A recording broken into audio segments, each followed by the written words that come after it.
simplement, je vais résumer en quelques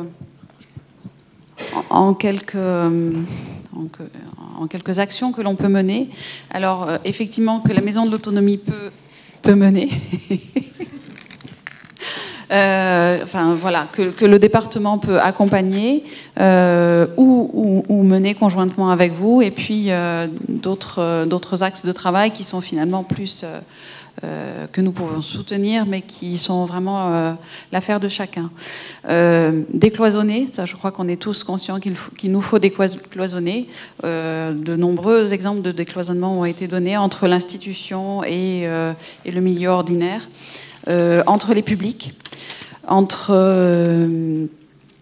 les médicales et le social, ça a été cité, entre les dispositifs, par des passerelles notamment,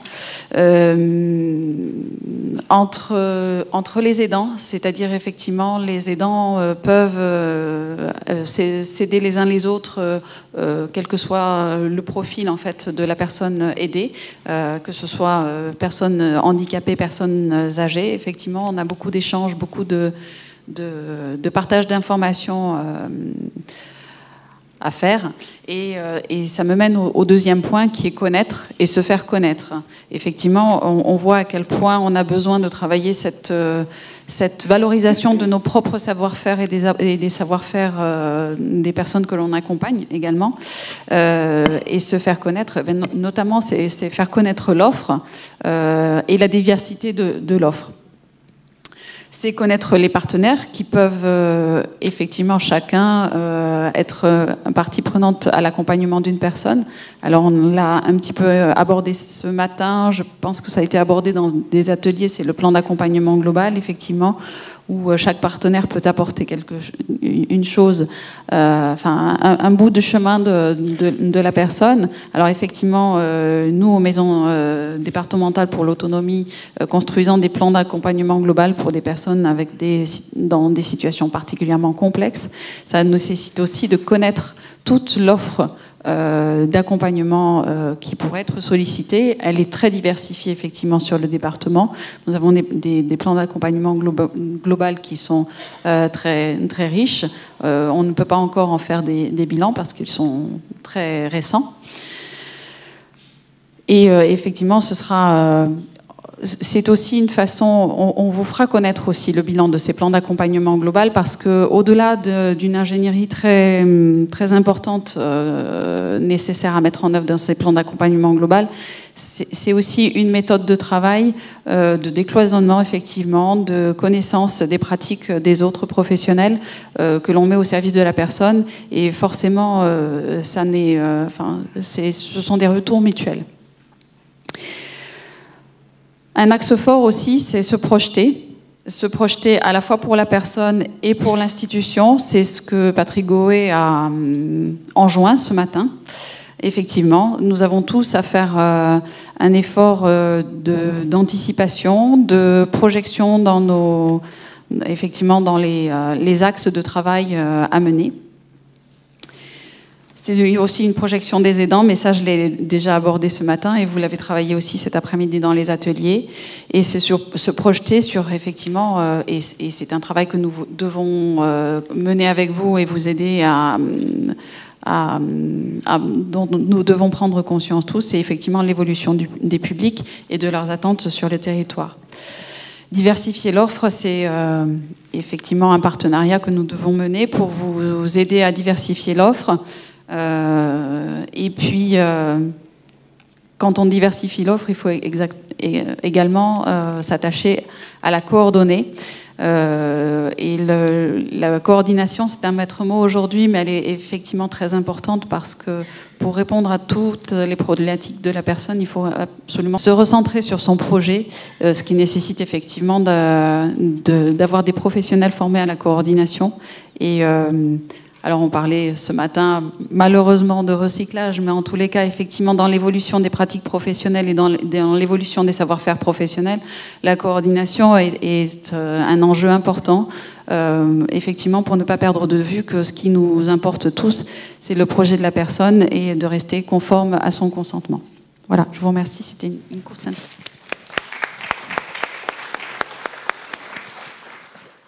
Donc il me revient sûrement une mission des plus agréables, celle de clôturer cette journée vraiment pour laquelle je vous remercie tous. Je vais remercier tout d'abord Nathalie Assibat, Frédéric Bousquet et toutes les équipes de l'autonomie. Et tout particulièrement, elle est déjà repartie, Véronique Ducoudin, voilà, qui est là-bas, qui a été la véritable cheville ouvrière et qui s'est entourée d'une équipe très efficace aujourd'hui. Donc vraiment, merci à vous tous. Je dis un mot aussi pour mes collègues élus, dont Isabelle Lafourcade, qui est restée toute la journée. Mais je tiens à vous préciser que ce matin, nous étions 9 conseillers départementaux sur les 34 de ce département, ce qui montre tout l'intérêt autour du président pour lancer ce genre de journée et pour travailler sur ce thème-là. Je vais donc souligner, bien entendu, la richesse de ces échanges inspirants, comme l'a dit tout à l'heure notre animateur de la journée.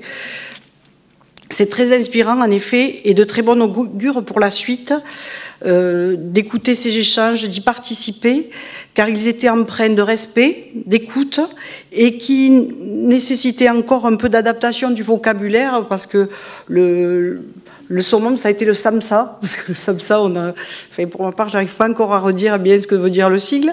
Donc, on essaie tous de s'imprégner de ce langage-là, mais nous devons penser, lorsque nous échangeons, à vraiment nous donner le maximum d'explications.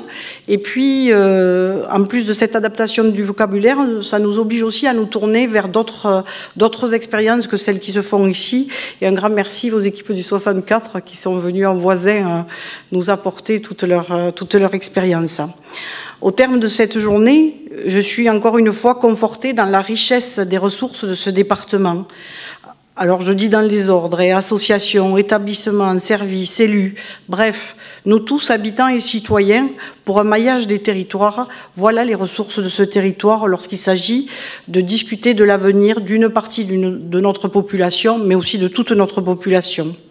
Alors c'est sûr, personne n'a attendu aujourd'hui pour se réveiller, mais chacun, bien souvent, c'est de son côté, dans son domaine, en fonction des intérêts de sa structure.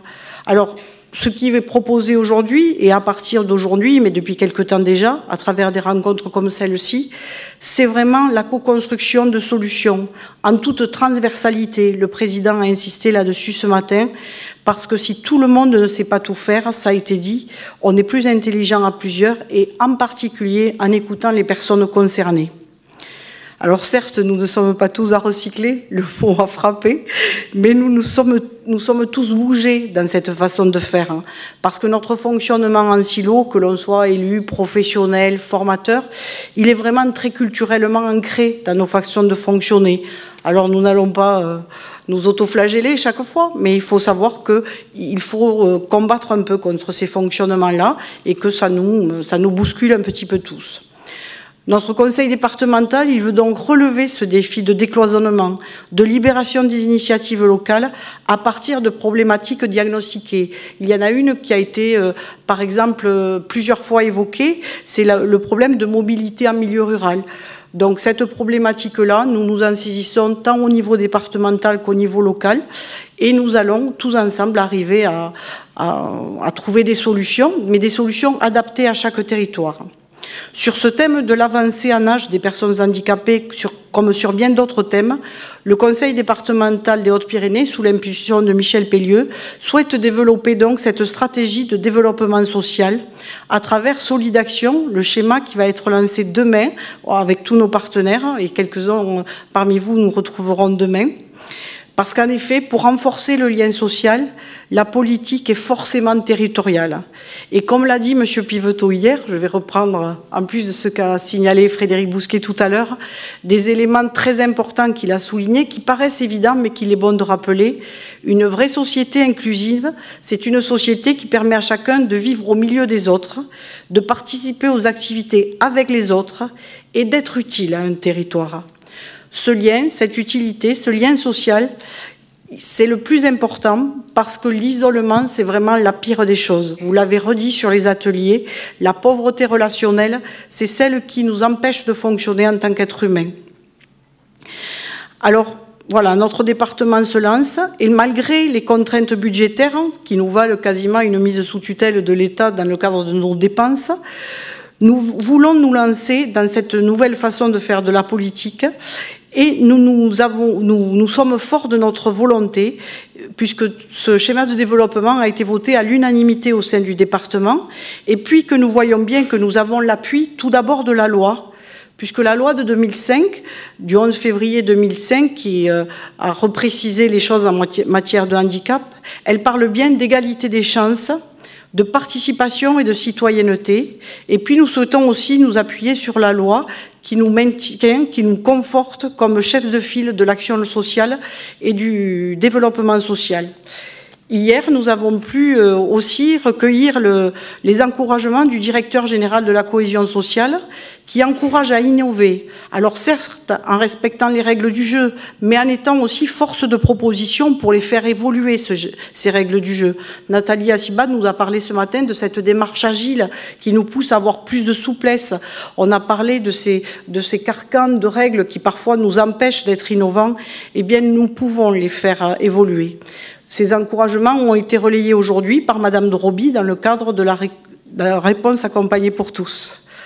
Alors, nous vous disons tous, chiche, lançons-nous tous ensemble, élus et services du département, avec vous tous, pour continuer à bâtir un bien vivre ensemble en Haute-Pyrénées qui nous convient bien. Des Hautes-Pyrénées où chacun a son autonomie, si petite soit-elle, on a bien retenu ça ce matin, et son autodétermination, si limitée soit-elle. Nous comptons donc sur vous pour continuer l'aventure, tout comme vous pouvez compter sur nous. Merci. Merci beaucoup.